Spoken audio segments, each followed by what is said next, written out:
Сравним синтепон и типофол для утепления тентового ангара. Синтепон теряет в толщине при минимальных нагрузках, а типофол имеет высокую плотность, что подтвердили испытания специалистов МГСУ.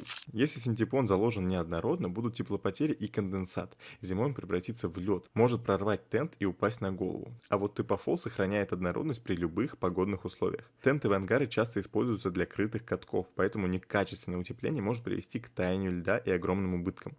А вот типофол позволяет сохранить микроклимат внутри объекта и быть спокойным, что спортивные мероприятия не сорвутся. А чтобы узнать больше, смотри этот хайлайт.